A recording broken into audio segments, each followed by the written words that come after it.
J'ai fait un vœu pour la nouvelle année et ma vie a totalement changé. J'étais prise dans un filet mais Chris l'a déchiré et m'a gardée. Je suis Blair, je suis top modèle et voici ma petite histoire. Mais avant de poursuivre, n'oubliez pas de vous abonner, de cliquer sur la cloche de notification afin d'être notifié pour toute nouvelle vidéo. Restez bénis. Tu es si jolie, je te vois parcourir le monde et représenter des marques à l'international. J'entendais souvent ces paroles ça et là. Tout le monde, même ceux que je ne connaissais pas, me faisait toujours cette remarque. Tous étaient subjugués par ma beauté. Je n'étais alors que toute petite. Cela me faisait plaisir, mais pas plus que ça. Je n'en mesurais ni la pertinence ni la portée. Cependant, j'aimais bien me regarder dans un miroir, m'admirer et parler avec moi-même. C'était plutôt chouette et puis je n'avais pas trop d'amis. C'est assez étrange, n'est-ce pas, pour une fille admirée de putain. Mais j'avais toujours été très renfermée. La seule personne avec qui je partageais beaucoup de choses était non pas ma mère, mais mon père. Encore une chose d'assez particulier, je sais, mais c'était pas que maman n'était pas attentionnée, tout au contraire, elle était la meilleure. Mais bon, des fois ça arrive, on se sent plus proche de son papa. Je pense même que c'est parce que j'aimais à savoir que Dieu l'était également. Je voyais mon père comme l'image de Dieu sur terre. Je pouvais demander ce que je voulais à l'un ou à l'autre. Pour moi, c'était pareil. Après quelque temps, je me mis à m'intéresser à la mode. Au supermarché, avec maman, je prenais beaucoup de temps pour essayer maintes et un vêtement. Blair, on va pas y passer toute la journée. Tu es sérieuse là? Dépêche-toi s'il te plaît ma chérie, j'ai trop à faire, me lança ma mère. Mais maman, je veux en essayer plusieurs afin d'être sûre de mon choix. C'était pas la peine d'insister, de toutes les façons, je pouvais voir dans ses yeux qu'elle était déjà plus que lasse. Alors je laissai tomber. Papa, et si je devenais top modèle? Dis-je à mon papa une fois de retour à la maison. Wow, top modèle? Est-ce que tu en es sûr? C'est pas une mince affaire, tu sais. Ce métier demande beaucoup trop d'investissement et surtout de sacrifices. Je ne te parle même pas de tout le stress que cela pourrait te donner. Je sais papa, mais j'aime vraiment ça. Et puis, je pense que si je commence dès maintenant à me préparer, ça ira, tu penses pas? En as-tu parlé avec ta mère? Je pense qu'elle est la mieux placée pour ce genre de choses. Maman n'en a que faire. Elle ne s'intéresse même pas à cela. Alors aller lui parler de cela serait comme demander des conseils à un sourd.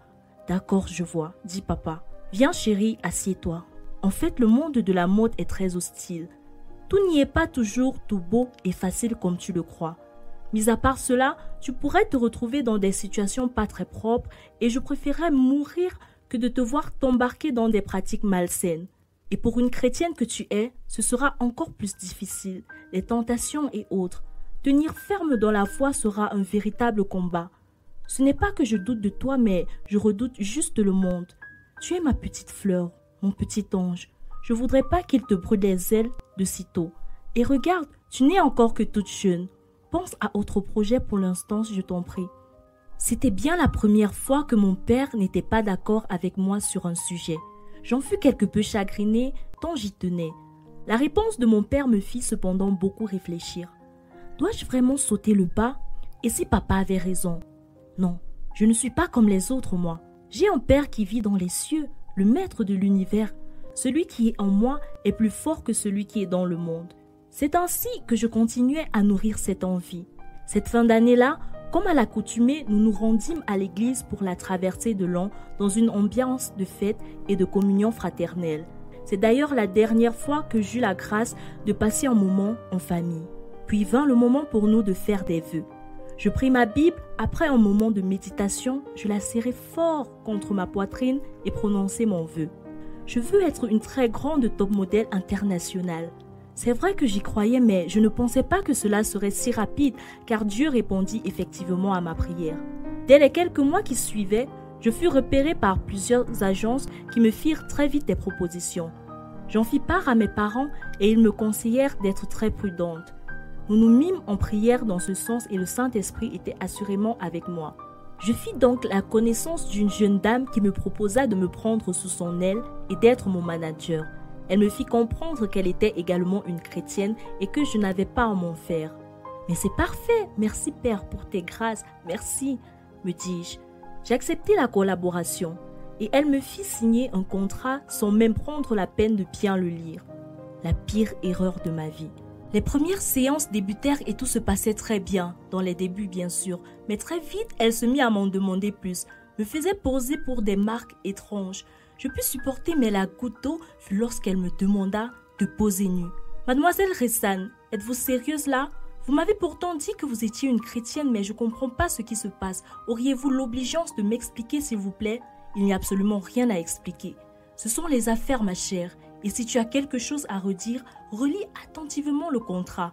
Je peux faire de toi ce que je veux, quand et où je le veux. Après ces mots, je pris peur et décidai d'en parler à mon père. Malheureusement pour moi, il était très malade et n'avait quasiment plus de force pour être épuisé davantage. Éternel, je te prie, ne m'abandonne pas. Je t'en prie. Je n'ai aucune autre issue. Viens à mon aide. Mon père ne put supporter longtemps et succomba à la maladie. Mon ange gardien venait de me quitter et moi je me retrouvais piégée. J'ai même cru que j'allais devenir folle, mais ce n'était pas tout. Ma soi-disant manager m'enferma dans une pièce où devaient m'y rendre visite certains représentants de marques, histoire de vérifier le produit selon eux. Je fus si terrifiée et priée de toutes mes forces. Le premier monsieur qui entra dans la pièce avait l'air défoncé. Il prit un moment et s'endormit, je ne sais pas pourquoi. À son réveil, il fut si ému car je l'avais couvert avec ma couverture. Il grelottait. Il décida donc de m'aider et fit son possible pour me racheter beaucoup plus cher à ma manager et elle accepta plus qu'éblouie par la somme. Après quoi, il décida sans autre forme de procès de me libérer. Tu as beaucoup de potentiel, tu sais. Je suis navrée que ton expérience ait tourné au vinaigre. Cependant, si tu le désires toujours, tu pourras continuer à travailler avec moi. Je sais que c'est trop te demander, mais pense-y. Déjà, je vous remercie pour votre aide. Je bénis Dieu pour votre vie. Merci, vous ne savez pas à quel point j'étais au plus bas. Mais voyez-vous, j'ai besoin de vacances. Je décidai donc de prendre du temps avec maman et nous purent tisser des liens beaucoup plus forts après que je lui ai raconté mon calvaire. Et tenez-vous bien prêts, je suis retournée voir le monsieur et me mis à travailler avec lui. C'est complètement idiot de ma part, vous me direz, mais je sais et je suis persuadée d'être appelée à travailler dans ce secteur. J'ai pu par la grâce de Dieu me faire un nom et je ne suis sollicitée que pour des marques respectables prônant de bonnes valeurs. Par ailleurs, j'ai pu impacter plusieurs personnes autour de moi, notamment d'autres top modèles qui, après avoir écouté mon histoire, purent également partager la leur. Je porte avec moi l'évangile et à travers mon histoire, je change des vies. Je prie toujours, rassurez-vous, car c'est mon seul bouclier et j'accomplirai de grandes choses par la grâce de Dieu. Mon vœu du nouvel an s'est transformé en une histoire de vie. Si vous avez été béni par l'histoire, vous pouvez nous aider à toucher plus de personnes en faisant un don via PayPal. Pour faire des vidéos comme celle-ci, vous pouvez utiliser le logiciel en description. Shalom.